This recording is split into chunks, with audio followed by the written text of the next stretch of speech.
Good morning, dear students. Now, in today's lecture, we will explain entropy change in some different mode.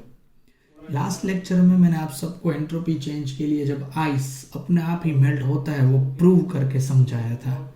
आज हम थोड़ी अलग information learn करने जा रहे हैं. So write equation for fusion, vaporisation and sublimation delta S के लिए हमें ये इक्वेशंस यहाँ पर लर्न करना है. ठीक है, चलिए कैसे हम लर्न करते हैं वो इक्वेशन देखते हैं. फ्यूजन के लिए डेल्टा एस का इक्वेशन क्या होता है. So when any solid convert into liquid at that time delta S fusion is equal to delta H fusion by T. Dear students, जो एंट्रोपी चेंज की फॉर्मूला थी वो Q रिवर्सिबल बाई T थी. अब Q reversible की जगह हम यहाँ पर कर रहे हैं डेल्टा H, क्योंकि Q और डेल्टा H दोनों सेम ही होते हैं जब वेसल ओपन होता है तब. तो delta H fusion by T और ये डेल्टा H फ्यूजन को बोलते हैं फ्यूजन एंथैल्पी. ठीक है, अगर यहाँ पर वेपोराइजेशन होता है तो वेपोराइजेशन मानी क्या होता है, when liquid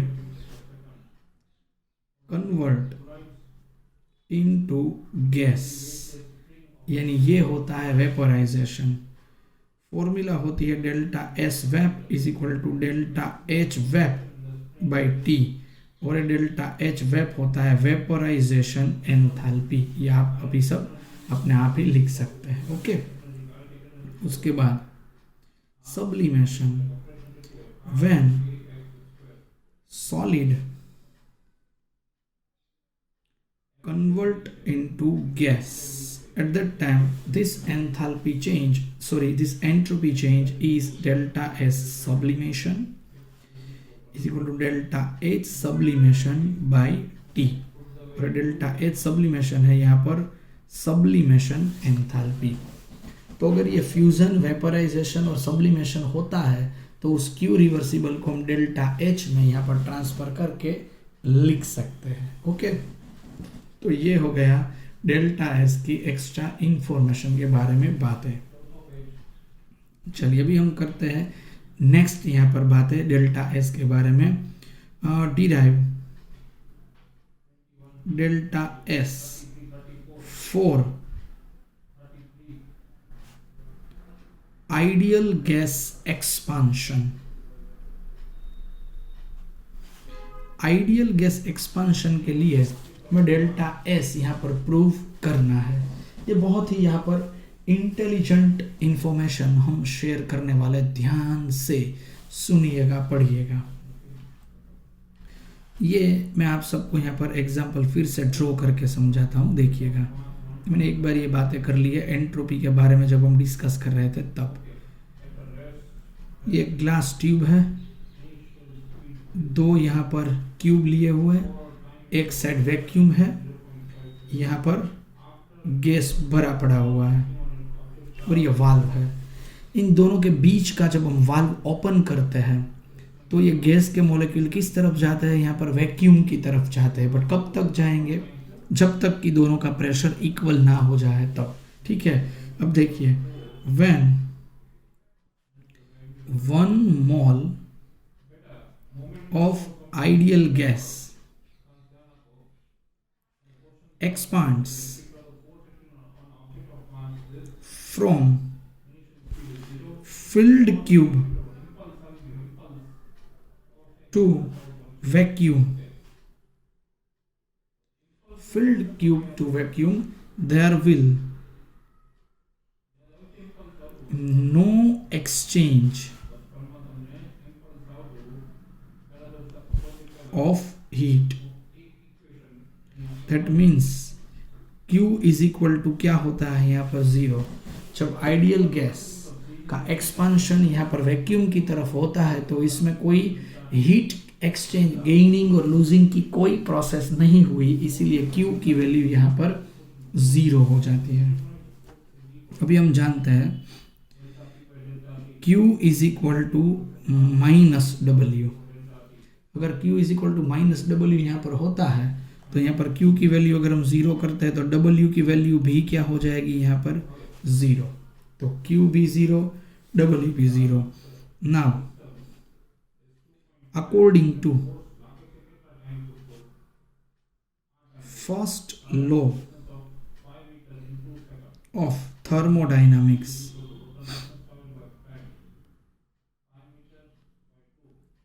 first law of thermodynamics क्या होता है, delta U is equal to Q plus W। यहाँ पर देखिए Q भी 0 है, W भी 0 है, तो डेल्टा U की वैल्यू भी यहाँ पर क्या हो जाएगी 0। ठीक है, ये भी 0 हो गया। अभी देखिए V no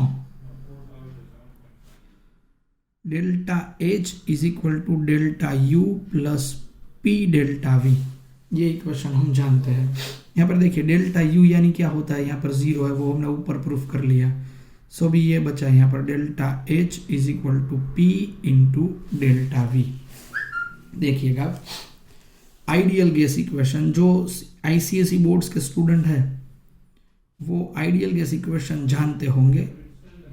PV is equal to NRT।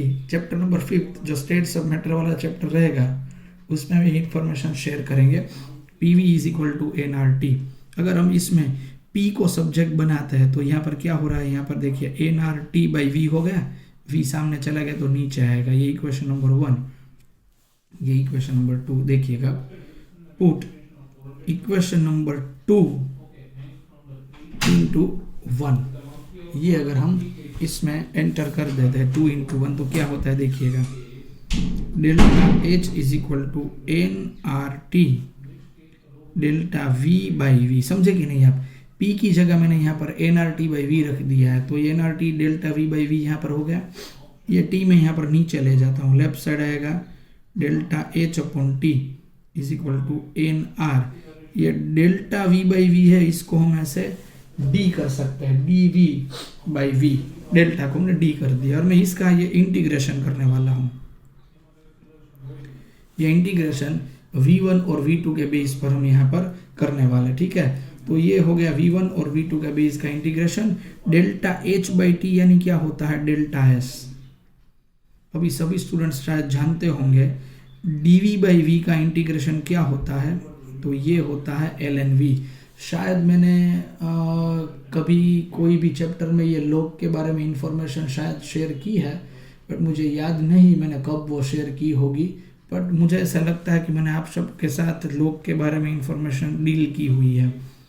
ये नेचुरल लॉग होता है, ये V1 ये लोअर लिमिट है, V2 अपर लिमिट है। dV बाई V का इंटीग्रेशन क्या होता है याद रखिएगा, ln V होता है। ठीक है, चलिए अभी हम इसको ये वैल्यू अपर लोअर लिमिट यहाँ पर रखते हैं, तो होता है ln V2 minus ln V1, ये हो जाएगा डेल्टा S। अगर यहाँ पर माइनस होता है ना डियर स्टूडेंट्स, तो उस नेचुरल लॉग को डिवीजन में लिया जाता है। यहाँ पर अगर प्लस होता है तो वो मल्टीप्लिकेशन होता है, ये माइनस होता है तो यहाँ पर डिवीजन होता है। और ln को अगर हम लॉग में कन्वर्ट करते हैं तो हमें किसी भी वैल्यू को 2.303 से मल्टीप्लाई करना पड़ेगा। ये ध्यान में रखिएगा, मैं आप सबको बोल देता हूँ ln is equal to 2.303 log. ठीक है, ये उसकी वैल्यू हो जाती है।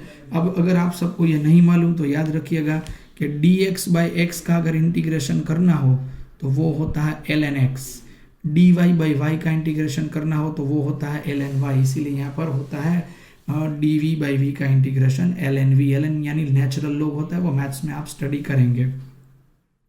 अकॉर्डिंग टू बॉयल्स लॉ, ये बॉयल लॉ भी आपको लर्न करना बाकी है, बट ये लॉ ये है P1 V1 is equal to P2 V2। अगर इसमें मैं V2 बाई V1 को सब्जेक्ट लेता हूँ तो यहाँ पर आएगा P1 by P2।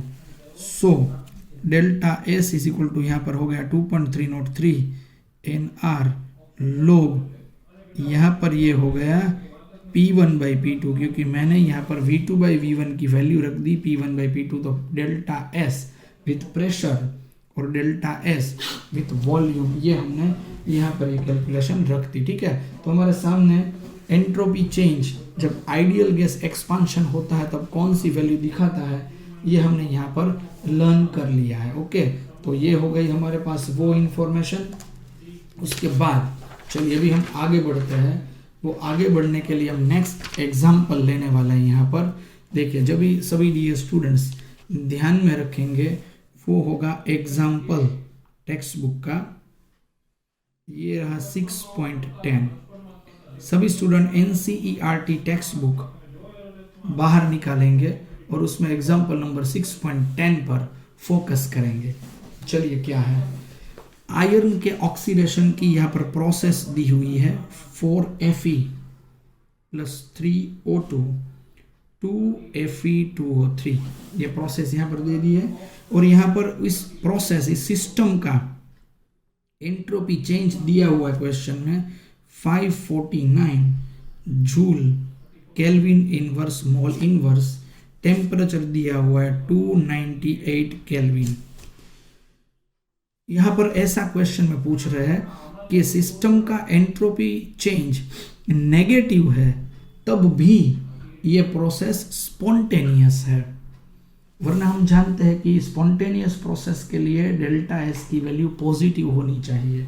But dear students, आप जैसे बढ़िया स्टूडेंट्स के लिए मैं सिर्फ एक ही बात यहाँ पर बोलूँगा, फ्रेंड्स ये सिस्टम नेगेटिव है, टोटल नेगेटिव नहीं है। मैंने जब आपको लर्न करवाया था ना, तो मैंने ऐसा बोला था, ये हमारी फॉर्मूला थी कि delta S system plus surrounding is greater than 0, तब भी ये स्पॉन्टेनियस प्रोसेस होती है। बट इन्होंने यहाँ पर तो सिर्फ सिस्टम ही दिया हुआ है। चलिए तो हम प्रूव करते हैं। ये डेल्टा H की वैल्यू भी इन्होंने यहाँ पर दे दी है, वो -1648 × 10³ जूल पर मोल। ओके, चलिए ये भी इन्होंने दिया है। हम कैसे प्रूव करेंगे, हमें प्रूव करना हमारे लिए आसान है।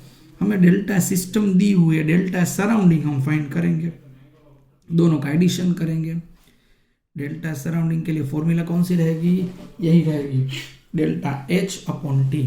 If we want to find delta surrounding we will put this formula delta H/T। But dear students, delta H दिया हुआ है कौन सा, -1648 × 10³ बट आप ध्यान से सुनिएगा मैं क्या बोल रहा हूँ। फ्रेंड्स, ये सिस्टम की जो वैल्यू है ना, वो यहाँ पर नेगेटिव है। देखिए, अगर हम आइस जब मेल्ट होता है तब सिस्टम हीट गेन करती है तो सराउंडिंग लूज करता है, तो जो सिस्टम पॉजिटिव रहेगी तो सराउंडिंग की वैल्यू नेगेटिव रहेगी। बट अगर सिस्टम नेगेटिव रहेगी तो सराउंडिंग की वैल्यू पॉजिटिव रहने वाली है। तो अगर इस वैल्यू को हमें पॉजिटिव प्रूफ करना है तो यहाँ पर आगे माइनस करना पड़ेगा। समझ रहे हैं आप, ये सिस्टम की वैल्यू कौन सी दी हुई है, सिस्टम की नेगेटिव, तो सराउंडिंग अपने आप पॉजिटिव हो जाएगा, तो माइनस माइनस प्लस यहाँ पर आ जाएगा। अगर सिस्टम पॉजिटिव हो तो सराउंडिंग नेगेटिव, सिस्टम नेगेटिव हो तो सराउंडिंग पॉजिटिव होगी। अगर ये गेन करता है तो सराउंडिंग लूज करेगा, ये लूज करता है तो सराउंडिंग गेन करेगा। तो चलिए इसका सॉल्यूशन यहाँ पर निकालते हैं। ये होता है 5530 joule mole inverse kelvin inverse. System यहाँ पर दिया हुआ है -549 joule kelvin inverse mole inverse, और ये हो गया यहाँ पर delta S total is equal to delta S system plus delta S surrounding. System यानी क्या हुआ -549, सराउंडिंग यानी 5530। इन दोनों का सब्सट्रैक्शन करते निकलता है 4980.6 kelvin inverse mole inverse. This delta S total is greater than 0, so reaction is spontaneous।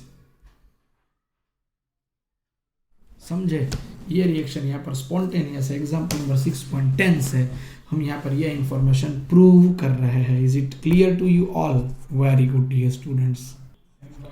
चलिए आगे, मैंने यहाँ पर थोड़ा वर्क पहले से प्रिपेयर कर लिया ताकि हमारा टाइम ना बिगड़े। एररलेस के यही एमसीक्यू मैं आपको यहाँ पर सोल्व करवाने जा रहा हूँ। यहाँ पर फॉर्मूला हमारे पास 4 पड़ी हुई है। Delta S product minus reactant, delta H by T 2.303 NR log V2 by V1 2.303 NR log P1 by P2। और एररलेस के इतने एमसीक्यू में करवाने में इसमें से सिर्फ 2 ही एमसीक्यू आप सबको करवाने जा रहा हूँ। बाकी के एमसीक्यूज आप सबको अपने आप ही सोल्व करने होंगे, ठीक है। चलिए ये 11 नंबर का एमसीक्यू मैं आपको करवाता हूँ, आप सबको आ जाएगा। देखिए मुझे कॉन्फिडेंस है आप पर। एंथैल्पी चेंज यहाँ पर दिया हुआ है वो है 30 किलो जूल पर मोल। टेम्परेचर यहाँ पर दिया हुआ है 27 डिग्री सेल्सियस यानी 300 केल्विन। और एंट्रोपी चेंज डेल्टा एस हमें फाइंड करना है। कौन सी फॉर्मूला लेंगे? Formula number 2 simple, delta S is equal to delta H by T. इस फॉर्मूला का इस्तेमाल करेंगे, हमें आंसर मिल जाएगा। वो आंसर किलो जूल में रहने वाला है, बट ऑप्शन सभी जूल में दिए हुए हैं, तो आप सबको उसको 1000 से मल्टीप्लाई करना पड़ेगा, क्योंकि 1 kilo joule is equal to 1000 joule होता है, ठीक है। चलिए उसके बाद मैं आपको करवाता हूँ 23 नंबर का MCQ. 0.75 mole of ideal gas, यहाँ पर दिया हुआ है 0.75 mole. Expands isothermally at 27 degree Celsius temperature, ये भी दिया हुआ है। उसको कन्वर्ट करते केल्विन में 300 होता है। वॉल्यूम चेंज होता है, V1 होता है 15 लीटर, V2 होता है यहाँ पर 25 लीटर। मैं क्वेश्चन को चेंज करता हूँ, इन्होंने हमें फाइंड करने के लिए कहा है वर्क, बट मैं यहाँ पर फाइंड कर रहा हूँ डेल्टा एस। चलिए तो delta S is equal to क्या फॉर्मूला रहेगी? 2.303 NR log यहाँ पर रहेगा V2 डिवाइड बाई V1। मुझे ये इस टाइप का एमसीक्यू सोल्व करवाना था, इसीलिए मैंने एररलेस के क्वेश्चन में भी थोड़ा स्टाइल चेंज किया हुआ, ठीक है। ये 2.303 n यानी 0.75। अगर ये जूल वाला आंसर रहने वाला है, इसीलिए R की वैल्यू फिक्स रहेगी 8.314, याद रख लीजिएगा। V2 है 25, V1 है 15। आप सबको लोग तो देखना आता ही होगा।